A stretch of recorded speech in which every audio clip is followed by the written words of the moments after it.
Hello everyone, welcome to another video. पिछले video में मैं आपके साथ कमीज की कटिंग एंड स्टिचिंग शेयर की थी और आज की वीडियो में मैं आपके साथ सलवार की कटिंग एंड स्टिचिंग शेयर करूंगी। तो यहाँ पर मैंने 3 से 4 साल की बेबी गर्ल के लिए सलवार सूट स्टिच किया है। तो जो कमीज़ का वीडियो है उसका लिंक मैं आपको डिस्क्रिप्शन बॉक्स में दे दूँगी, आप वहाँ से जाकर चेक कर सकते हैं। और सलवार के फैब्रिक से ही मैंने दुपट्टे को भी रेडी किया है। तो इसके साथ ही अगर आप मेरे चैनल पर नए हैं तो प्लीज़ चैनल को सब्सक्राइब जरूर। आज की वीडियो में मैं अफ़गानी सलवार की कटिंग एंड स्टिचिंग शेयर करूंगी। तो इसका मेज़रमेंट आप साइड पर देख सकते हैं, 3 से 4 साल की बेबी गर्ल के लिए। और इसमें टोटल कितना फैब्रिक लगा है सलवार सूट में, आप वो भी एक बार देख सकते हैं। तो यहाँ पर मैंने कमीज़ के लिए 1.25 मीटर फैब्रिक लिया है, एम्ब्रॉयडरी वाला फैब्रिक 1 मीटर से कम है 1.25 मीटर। और इसी के साथ ही जो मैंने सलवार के लिए फैब्रिक लिया है वो है टोटल 1.5 मीटर। और इसके बीच में से मैंने दुपट्टे को भी रेडी किया है और फिर भी थोड़ा सा फैब्रिक मेरे पास बच गया था। और जो हमारा लाइनिंग का फैब्रिक है वो टोटल है 2 मीटर सलवार सूट दोनों के लिए। और अगर आप सिर्फ सलवार को स्टिच कर रहे हैं तो आपके पास 1 से 1.25 मीटर आप ले सकते हैं। तो सबसे पहले हम सलवार की कटिंग करेंगे। तो इसके लिए सबसे पहले मैं कपड़े को इस तरह से सेट करके रखूँगी। तो यहाँ पर हमने लंबाई वाली साइड से कपड़े को डबल फोल्ड किया है। इस तरह से हमारे पास फैब्रिक डबल फोल्ड में है लंबाई वाली साइड से। और उसके बाद में हमने चौड़ाई वाली साइड से इसको 4 फोल्ड करना है। तो हमें जितना सलवार का घेरा रखना है हम उतना फ़ोल्ड करेंगे, हमें पूरे अर्ज में इसको फ़ोल्ड नहीं करना है क्योंकि इससे बहुत ज़्यादा हैवी सलवार बनेगी और बच्चों के लिए हमें हल्की सलवार ही बनानी है। तो यहाँ पर मैंने इस तरह से इसको 4 फोल्ड कर लिया। और उसके बाद में हमारी जो विड्थ है वो है टोटल 14 इंच। इस तरह से इसको 4 फोल्ड करने के बाद में अब जो साइड का एक्स्ट्रा फैब्रिक है उसको कट करके अलग करेंगे।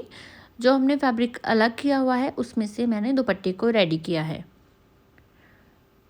तो इस तरह से फैब्रिक को हमने कट कर लिया है। अब ऊपर की साइड में जो हमारे कपड़ा तिरछा है उसको भी कटिंग करके इस तरह से स्ट्रेट करेंगे। अब सबसे पहले ऊपर की साइड में 2 इंच पर मार्किंग करेंगे जो हमने फोल्डिंग करनी है इलास्टिक के लिए। तो इस तरह से दोनों साइड पर 2-2 इंच पर मार्क करने के बाद में एक स्ट्रेट लाइन ड्रॉ करेंगे। अब हमने जो हमारी सलवार की कंप्लीट लेंथ है उसकी मार्किंग करनी है। तो यहाँ पर कंप्लीट लेंथ है 20 इंच। तो हमने 1 इंच ऊपर की साइड में बढ़ाकर रखना है जो हमने मार्किंग की है इलास्टिक के लिए। तो इस तरह से ऊपर की साइड में बढ़ाकर रखेंगे, 20 इंच में से 1 इंच माइनस करेंगे। तो उसके बाद में इस तरह से मैंने 20 इंच पर एक मार्किंग की है और इस मार्किंग को भी हमने स्ट्रेट कर लेना है। अब नीचे की साइड में मोहरी के लिए मार्किंग करेंगे तो 8.5 इंच पर मार्क करना है क्योंकि यहाँ पर हमने छोटी छोटी गैदर्स बनानी है उसके लिए। अब ऊपर की साइड से क्रॉच की मार्किंग करेंगे तो जो हमने स्ट्रेट लाइन ड्रॉ की है इलास्टिक की फोल्डिंग के लिए उससे नीचे 8.5 इंच पर एक मार्किंग करेंगे और अंदर की साइड में 1.5 इंच उस मार्किंग को बढ़ाएंगे इस तरह से गोलाई के लिए। अब इस मार्किंग को ऊपर की साइड में इस तरह से स्ट्रेट करेंगे एंड अब क्रॉच के लिए यहाँ पर हल्की सी गोलाई देंगे और उसके बाद में नीचे मोहरी वाली मार्किंग को क्रॉच वाली मार्किंग के साथ में तिरछा मिला लेंगे। सलवार की मार्किंग करने के बाद में उसी मार्किंग के ऊपर हम सलवार की कटिंग करेंगे। मेन फैब्रिक की कटिंग करने के बाद में अब हम लाइनिंग की कटिंग करेंगे। तो सबसे पहले इस तरह से लाइनिंग को डबल फोल्ड किया है हमने एंड उसके बाद में इसको 4 फोल्ड करेंगे। जितनी हमारे सलवार के मेन फैब्रिक की विड्थ है उतनी ही हमने लाइनिंग की विड्थ भी रखनी है। और यहाँ पर दोनों को इस तरह से ऊपर नीचे करके रखेंगे और सेम इसी साइज से हम लाइनिंग को कट करेंगे। तो यहाँ पर हमने मेन फैब्रिक और लाइनिंग दोनों की कटिंग कर ली है। अब हम इसकी स्टिचिंग करेंगे। तो सबसे पहले इस तरह से लाइनिंग को खोल कर रखेंगे, इसके एक पार्ट को हमने इस तरह से रखना है और उसके बाद में मेन फैब्रिक को इसके ऊपर रखेंगे। अगर आप बिगनर हैं तो सबसे पहले आप इस तरह से लाइनिंग को मेन फैब्रिक के साथ में अटैच कर लें। अगर आप स्टिच करते हैं तो आप दोनों फैब्रिक को आसानी से संभाल सकते हैं। अगर आप फर्स्ट टाइम स्टिच कर रहे हैं तो दोनों फैब्रिक को संभालना थोड़ा मुश्किल है।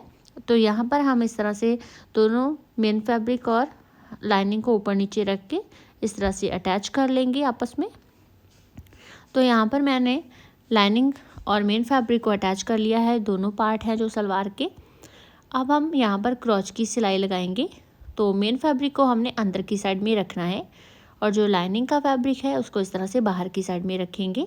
मेन फैब्रिक की सीधी साइड को आपस में मैच करके रखा है और दोनों साइड से हम क्रॉच की सिलाई लगाएंगे। तो क्रॉच की सिलाई में यहाँ पर डबल लगा रही हूँ क्योंकि जिससे अच्छे से सिक्योर हो जाए। तो हमने दोनों साइड से क्रॉच को इस तरह से डबल स्टिच कर लेना है। अब ऊपर हमने क्रॉच की सिलाई लगा ली है, अब नीचे की साइड पे हम मोरी को रेडी करेंगे। तो इसके लिए मैंने मेन फैब्रिक लिया है और 2 बुकरम की पट्टियाँ ली हैं। इस पट्टियों की जो लंबाई है वो है 11.5 इंच और चौड़ाई में इस तरह से 1.25 इंच है। और अब हम इसको मेन फैब्रिक के ऊपर पेस्ट करेंगे। बुकरम को पेस्ट करने के बाद में एक्स्ट्रा फैब्रिक को कट करेंगे। तो यहाँ पर जितनी हमारी बुकरम की पट्टी की चौड़ाई है उसके हिसाब से हमने इसकी कटिंग करनी है। थोड़ा सा एक्स्ट्रा फैब्रिक रखेंगे जो हमने फोल्डिंग के लिए लेना है। तो यहाँ पर इस तरह से दोनों पट्टियों की कटिंग करने के बाद में अब इसको सेंटर में से डबल फोल्ड करेंगे और इसके सेंटर में स्मॉल कट लगाएंगे। दोनों पट्टियों में इसी तरह से ही सेंटर में स्मॉल कट लगा लेंगे। और अब हमने सलवार की जो मोरी है उसको भी नीचे की साइड से डबल फोल्ड करके इसके सेंटर में भी स्मॉल कट लगा लेना है। अब हम मोरी को रेडी करेंगे। तो जो हमारी बुकरम वाली पट्टी है उसको हमने इसके साथ में अटैच करना है और नीचे मोरी वाली साइड में हमने इस तरह से छोटी छोटी प्लेट्स डाली हैं। जितने हमारे पास फैब्रिक है उसी के हिसाब से हम छोटी छोटी प्लेट्स डालेंगे अंदर की साइड में फेस करके। तो यहाँ पर जिस पट्टी पर हमने बुकरम को अटैच किया था उसको हमने नीचे की साइड में रखना है और फैब्रिक वाली साइड ऊपर की तरफ करेंगे। और अब इसके ऊपर हमने सलवार का जो मेन फैब्रिक है उसको इस तरह से सीधी साइड से रखना है। अब पहले हम स्टार्टिंग में 1-1.5 इंच इस तरह से ही सिंपल सिलाई लगाएंगे और उसके बाद में हमने प्लेट्स बनाना शुरू करना है। तो इस कट तक हम इस तरह से प्लेट्स बनाएंगे। बिल्कुल छोटी छोटी हमने प्लेट्स बनानी है। बराबर हमने सभी प्लेट्स में गैप रखा है और छोटी छोटी प्लेट्स हम इस तरह से अंदर की साइड में फेस करके डालेंगे। जितना हमारे पास फैब्रिक है हमने उसी के हिसाब से प्लेट्स को जो सेंटर का कट है वहाँ तक इस तरह से बना लेना है। और अगर आप यहाँ तक वीडियो को देख रहे हैं ना तो प्लीज़ वीडियो को लाइक शेयर ज़रूर कर देना। और अगर आप मेरे चैनल पर नए हैं तो प्लीज़ चैनल को सब्सक्राइब ज़रूर कर लेना।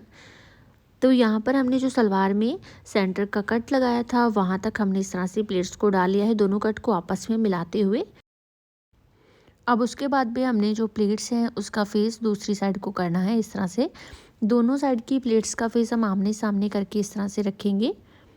तो अंदर की साइड में हमने इस तरह से प्लेट्स को डालना है। आप एक साइड पर भी प्लेट्स को कर सकते हैं। और हमने इस तरह से सलवार को पट्टी के साथ भी अटैच कर लिया है और उसके बाद में जो बीच में एक्स्ट्रा फैब्रिक है, धागे हैं, उनको कट करेंगे। और अब हमने बुकरम की पट्टी को ऊपर की साइड में इस तरह से पलट लेना है और इसको इस तरह से फोल्ड करेंगे। जो हमने सिलाई लगाई हुई है पट्टी को सलवार के साथ में अटैच करने के लिए प्लेट्स वाली, उसके ऊपर हम इसको फोल्ड करके रखेंगे और उसी के ऊपर हमने इस तरह से सिलाई लगा लेनी है। बिल्कुल किनारे पर हम इस तरह से सिलाई लगाएंगे। अब उसके बाद में जो हमारे कमीज का एम्ब्रॉयडरी वाला फैब्रिक था उसको इसके ऊपर लगाना है। तो यहाँ पर जो पौंचे की चौड़ाई है वो है 1.25 इंच। तो मैंने 2 इंच चौड़ाई में हमारे कमीज के फैब्रिक को इस तरह से कट कर लेना है। एक पट्टी को कट करेंगे जितनी हमारे पौंचे की लंबाई है उसी के हिसाब से। और अब हमने इस पट्टी को पौंचे के ऊपर रख के इस तरह से अटैच करना है। इसको नीचे की साइड से हल्का सा फोल्ड करेंगे और बिल्कुल किनारे किनारे पर हमने सिलाई लगा लेनी है नीचे की साइड में। तो नीचे ना मोरी के ऊपर ये कमीज का फैब्रिक लगाने से सलवार में काफ़ी अच्छा लुक आएगा। और उसके बाद में जो एक्स्ट्रा फैब्रिक है उसको कट कर लेंगे। सेम इसी तरह से ही हमने ऊपर की साइड से भी फैब्रिक को थोड़ा सा फोल्ड करना है और जो हमारी पट्टी लगाई हुई है हमने बुकरम की उसके बिल्कुल किनारे किनारे पर इस तरह से हमने सिलाई लगाकर ऊपर की साइड से भी हमने फैब्रिक को अटैच कर लेना है।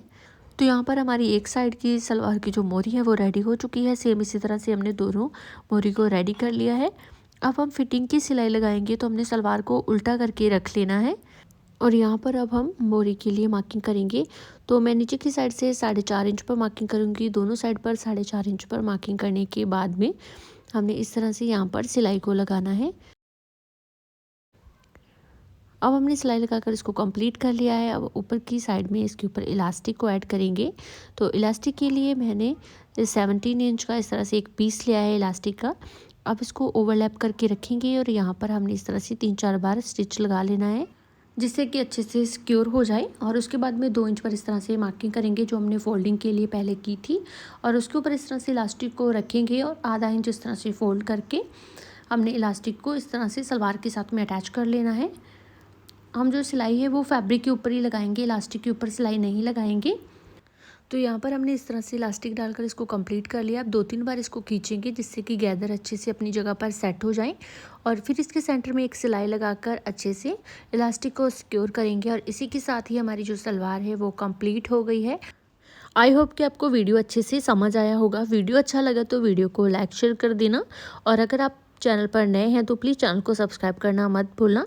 और इसके कमीज़ की कटिंग एंड स्टिचिंग का वीडियो है जो उसका लिंक मैं आपको डिस्क्रिप्शन बॉक्स में दे दूँगी, आप वहाँ से जाकर चेक कर सकते हैं। मिलते हैं नेक्स्ट वीडियो में। Thanks for watching. Bye bye.